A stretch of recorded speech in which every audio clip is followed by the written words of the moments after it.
मेहतर राम टंडन सफेद लुंगी पहने, सर पर मोर पंख का मुकुट लगाए और अपने पूरे बदन पर भगवान राम का नाम गुदवाए। सिर्फ यही नहीं बल्कि सलोनी कला गांव की सेतबाई महिलांगी, आज से 50 साल पहले इन्होंने अपने पूरे चेहरे को राम के नाम में छुपा लिया। लेकिन ये लोग कौन हैं? क्यों ये अपनी बॉडी पर राम नाम के टैटूज लगाए घूम रहे हैं? यही सोच रहे हैं ना आप? भाई बताएंगे, सब बताएंगे। लेकिन उससे पहले हमें चलना होगा उस राज्य की ओर जहां इन लोगों का और इस ट्रेडिशन का जन्म हुआ।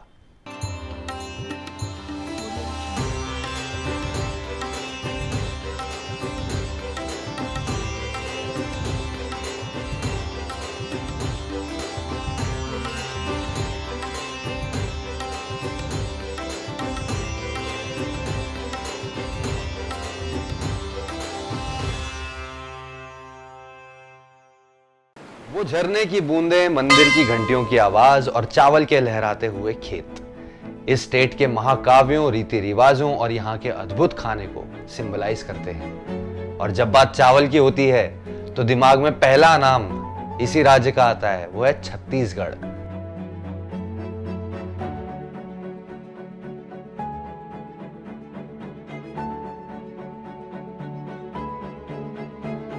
और जैसे जैसे हम स्टेट की ओर बढ़ते जाते हैं, हमारा सामना होता है भारत के नायग्रा फॉल्स यानी चित्रकूट फॉल्स से। और ये एक ऐसी स्टेट जिससे देश को बहुत कुछ मिलता है, जैसे कि कोसा सिल्क, पांडवानी की कला और ऐसे बहुत सारे खाने पीने की चीजें। तो आइए चित्रकूट फॉल्स की पीक से छलांग लगाकर चलते हैं इस 36 किलो वाले राज्य की ओर। एक पल के लिए आइए चलते हैं आज के कंटेम्प्रेरी टाइम्स और प्रैक्टिसेस से दूर, उस समय में जहां आपकी जाति आपकी लाइफ डिसाइड करती थी। हम ये नहीं कह रहे कि जातिवाद आज के समय में खत्म हो गया है, लेकिन हमारा इतना मानना है कि पहले से तो थोड़ा कम है। तो समय आज से 50-60 साल पहले का और जगह जहां भगवान राम ने अपना वनवास काटा था। लेकिन आप इसे राम राज्य समझने की गलती मत कीजिएगा। आपने शेड्यूल कास्ट लोगों के साथ होते अत्याचार और उनके अन्याय के बारे में तो सुना ही होगा। सोचिए, जिनका नाम इस सोसाइटी ने अनटचेबल से अछूत रख दिया, उन्हें ट्रीट कैसे किया जाता होगा। शायद ये हम प्रिविलेज लोगों की समझ से बहुत परे है। उस टाइम में ना तो इन्हें उन कुओं को इस्तेमाल करने की इजाजत थी जहां अपर क्लास के लोग पानी भरते हैं, और ना ही मंदिरों में जाने की इजाजत थी। और ये तो शायद फिर भी बहुत छोटी सी बात है। इन्हें 2 वक्त की रोटी कमाने के लिए टॉयलेट क्लीनिंग या फिर नालियां साफ करने जैसे काम करने पड़ते थे, क्योंकि इनके पास ना तो एजुकेशन का एक्सेस था और ना ही कोई इन्हें नौकरी पर रखने को तैयार था। वजह सिर्फ एक, इनकी कास्ट। तो ऐसे में उन्हीं शेड्यूल कास्ट के एक ऐसे समाज ने इस बेसलेस डिस्क्रिमिनेशन का विक्टिम बनने के बजाय इससे लड़ने की ठान ली, जिनका मानना है कि सोसाइटी हमें मंदिर से तो दूर रख सकती है पर भगवान से नहीं। तो आज हम बात करेंगे एक ऐसी ही ट्राइब के बारे में जिसके ज्यादातर लोग दलित हैं, जो आज भी उन आर्किक बिलीफ्स को मानते हैं और इग्नोरेंस और इंटॉलरेंस से घिरे हुए हैं। इसी स्टेट में रहता है हिंदू समाज का एक ऐसा हिस्सा जिससे ज्यादातर लोग अनजान हैं। तो हमारी आज की खोज में हम आपके लिए लाए हैं एक ऐसा समुदाय, एक ऐसी कम्युनिटी जिनकी बॉडी किसी कैनवस से कम नहीं है, जिनके दिल और देह पर एक ही है नाम, राम। और इसीलिए इन्हें कहते हैं राम नामी समाज। चाहे महिला हो या पुरुष, इस समाज के हर इंसान के बदन पर टैटूज ही टैटूज हैं। और ये कोई मॉडर्न डिजाइन पर बेस्ड नहीं, बल्कि एक ही भगवान का नाम है, राम। बहुत हैरानी हुई थी हमें भी ये जानकर। दरअसल रामनामी की रूट्स जो है छत्तीसगढ़ की सतनामी मूवमेंट और 15वीं सदी की भक्ति ट्रेडिशंस में पाई जाती हैं। ये सोशल मीडिया पे कोई नया ट्रेंड नहीं है, बल्कि 100 साल पुराना रिलीजियस मूवमेंट है, जिसमें शेड्यूल कास्ट के राम भक्त अपनी बॉडी पर टैटूज बनवाते हैं। रामनामी भारत में फॉलो किए जाने वाले कई कल्चर्स और ट्रेडिशंस में से एक प्रॉब्लमैटिक ट्रेडिशन है। हमारी सोसाइटी आज भी लोगों को उनकी कास्ट और उनके क्लास के बेस पर डिस्क्रिमिनेट करती है। आज भी हमें न्यूज़ में दलितों के मर्डर और लिंचिंग के केसेस सुनने को मिलते हैं। ऐसी बहुत सारी जगहें हैं जहां दलितों का मंदिर में जाना अलाउड नहीं है। ऐसा ही हाल था छत्तीसगढ़ का। ऐसे में रामनामी समाज ने इस सोच को डिफाई करने का एक तरीका निकाला, टैटू बनवाने का तरीका। इन लोगों के सर से लेकर पांव तक, इवन पलकों पर भी टैटू है।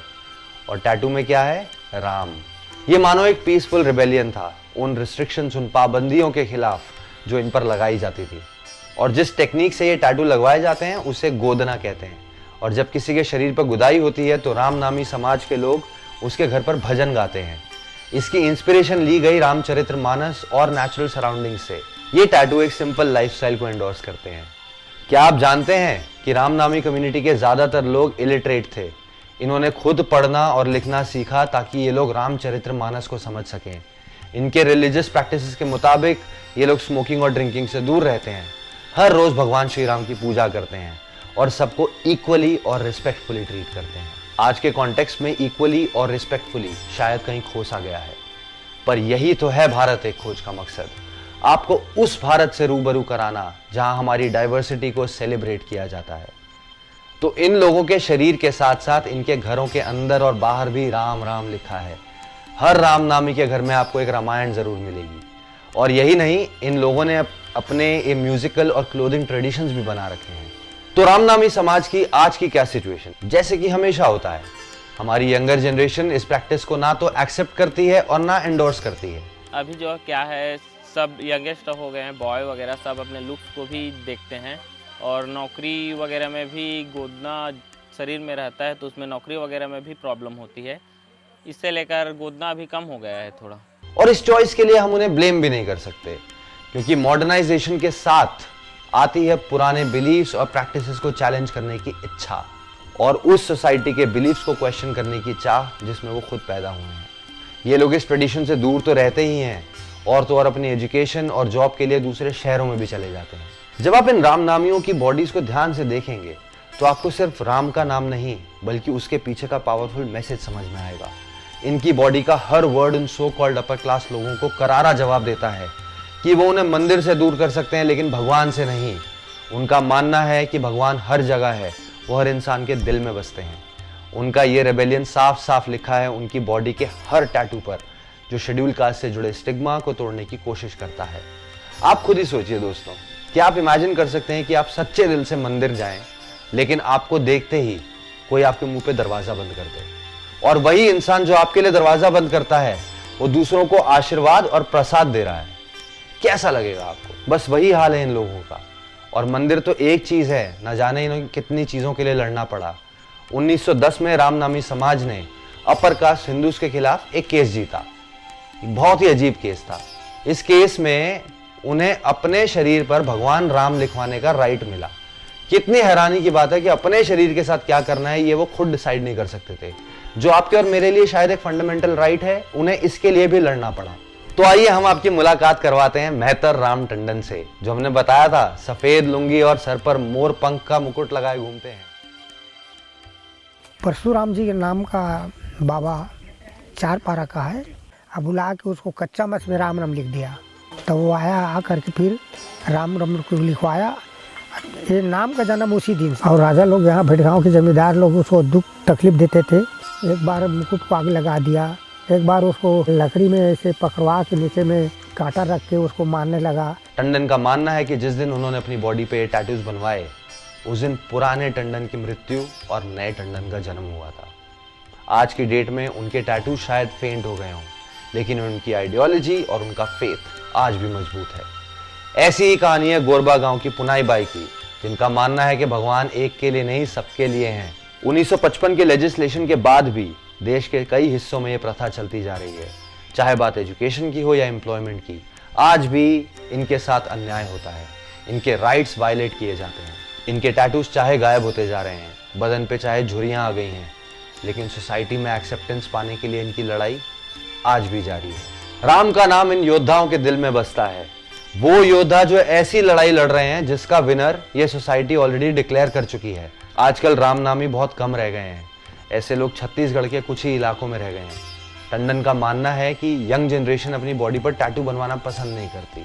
भाई ड्रैगन वाला टैटू तो बना लेंगे, लेकिन राम का नाम नहीं। लेकिन आज भी इस समाज में पैदा हुए हर बच्चे को 2 साल की उम्र तक एटलीस्ट एक टैटू बनवाना जरूरी है।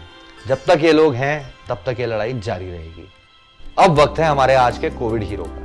हम लोग बरसों मेहनत करते हैं, सेविंग्स करते हैं और 15 से 20 साल के लिए लाखों रुपए का लोन लेते हैं ताकि हम अपने सपनों का घर बना सकें, ताकि कल को हमारे बच्चों के सर पर एक छत हमेशा रह सके। और दूसरी तरफ हमने लॉकडाउन के दौरान पलायन की वो तस्वीरें देखी जो दिल दहला देने वाली थी। इंस्पिरेशन और ह्यूमैनिटी अलग अलग तरीके से काम करती है। तो जब एक HR मैनेजर ने लॉकडाउन के दौरान अपने वॉचमैन की पत्नी को माइग्रेंट वर्कर्स को खाना खिलाते हुए देखा सोचिए एक वॉचमैन की पत्नी के पास कितना ही पैसा होगा जो वो दान पुण्य कर सके और दूसरों की मदद कर सके। लेकिन यही तो इंसानियत है, कहीं भी और कहीं भी जाग सकती है। तो उस एचआर मैनेजर ने ये सब देखा और उन्होंने इस नोबल एक्ट को आगे बढ़ाने का सोचा। तो हैदराबाद के रामू दोसापति ने अपने बेटे के जन्मदिन वाले दिन अपने वॉचमैन की पत्नी को 2000 रुपए का चिकन खरीदते हुए देखा और उनसे पूछताछ करने के बाद पता चला कि वो और उनकी बहू उड़ीसा के माइग्रेंट वर्कर्स को खाना बांटने जा रही हैं, जो बेचारे एक वक्त की रोटी भी नहीं खरीद पा रहे थे। रामू ने अपनी जेब से लगभग 52 लाख रुपए खर्च करके, जी हां 52 लाख,